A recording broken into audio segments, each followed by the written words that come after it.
everybody, and welcome to the Mind of Marlin and another Treetop Talk. The ducks are fed, the chickens are fed, and now it's time to feed your head.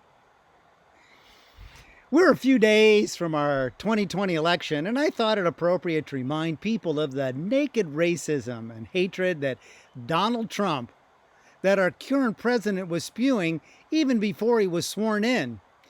And once he was, a lot of people in this country have been swearing for the last 4 years. I believe it is necessary to thump Trump in such a way that he is humiliated and we reclaim the integrity and decency as a nation. And what better reminder than replaying a distant memory when he was still a candidate?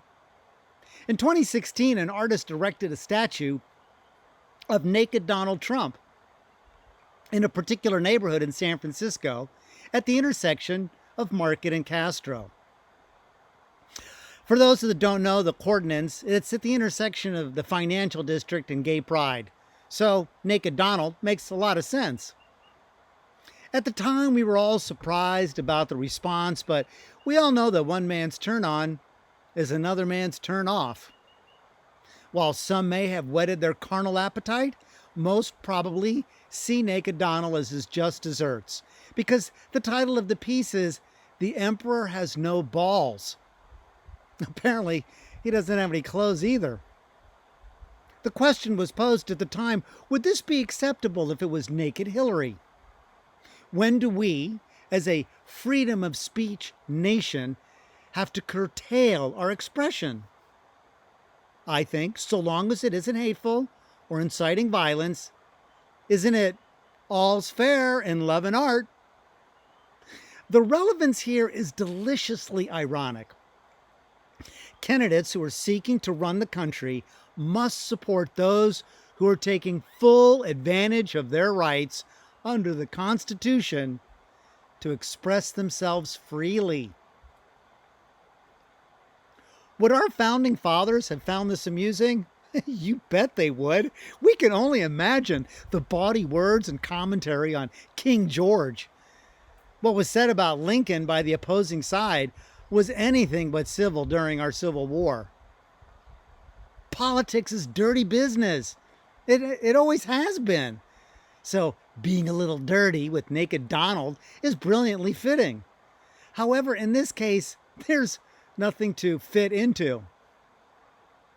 Given Trump's choice to set aside civility in his campaign, then and now, how can he or anybody else expect others not to join in and wrestle with the pig on their own terms?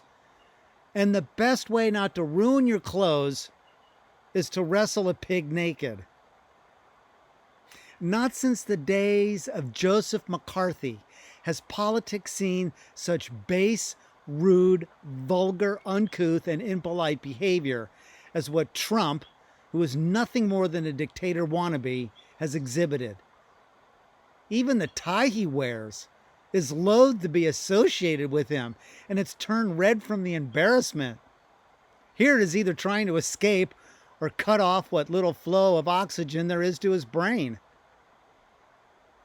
What is most flabbergasting, which in some ways is what a naked, flatulent Donald Trump would sound like, is what people see this as anything but hilarious. Just because you aren't laughing doesn't mean it isn't funny. Some people, Trump supporters, no doubt will be incensed, and for them, they can go to the Catholic Church. They're burning that stuff all the time. For others who are outraged, that's just an extroverted version of enraged. Trump supporters would see this as indecent, but the definition of indecent is when it's in long and in hard and in deep. It's indecent. And there are naked statues all over cities throughout the world. I saw 3 in Golden Gate Park the last time I visited San Francisco. For these famous naked statues, there's a reason the artist did not include clothes, when clearly he could have, or they could have.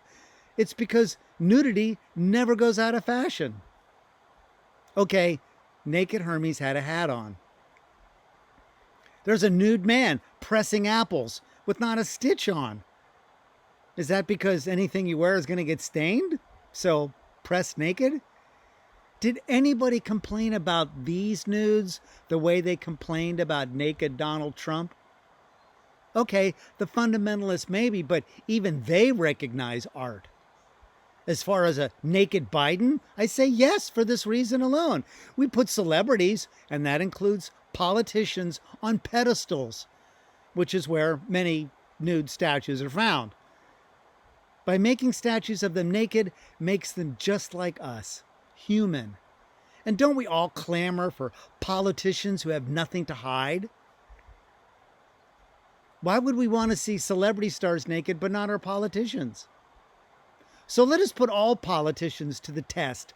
Don't just ask them to reveal their tax returns, but to reveal themselves natum nudis, naked as a newborn, and find out just how shameless they are. Speaking of shameless, here is Donald Trump's tax returns, and here it is shown how much he lost and claimed as income. And here's a close-up, just so you can be sure you're seeing it correctly. And though Donald would have you believe after 4 years, saying it's the audit from the IRS keeping him from releasing his taxes, naked Donald is essentially pissing all over your sense of intelligence and integrity, because he knows his supporters don't believe him, and he knows they don't care that he's lying to you. That is one of the benefits of blind allegiance. You just don't see the ugliness of Donald Trump. If something is said enough times, regardless of whether or not it is true, people begin to believe it. And that is the genesis of a superstition. And in the words of Stevie Wonder, when you believe in things that you don't understand, then you suffer. Superstition ain't the way. I hope I did that justice. And now that Trump has made it crystal clear by saying if you vote for Biden, he will listen to the scientists. And people, if you are watching me now, thank science.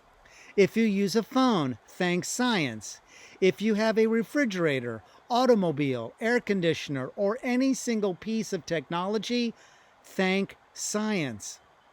If you don't have polio, smallpox, measles, rubella, whooping cough, or have been cured of an STD, had an operation, or even a root canal, thank science. Look at this kid getting a vaccine. Do you think his parents are happy that he's getting a polio vaccine? Hell yes, they are. The only person who doesn't heed science would be better off naked and in the Stone Age. Which brings me back to Donald Trump. To take a page from his playbook of calling people names, even though he is a two-bit, scum-sucking, yellow-belly, pus-festered, shit-brained, loathsome-lying, mud-slinging, turd-buttle, dick-tongue, crap-bastard, rat-fink, chauvinistic pig loser, doesn't mean you have to give him another 4 more years. He had his chance. We see what he is made of, and that is the naked truth. Thanks for tuning in. We appreciate it. Stay safe. Wash your hands. Wear your mask. Love yourself and each other. And we'll see you next time. Aloha.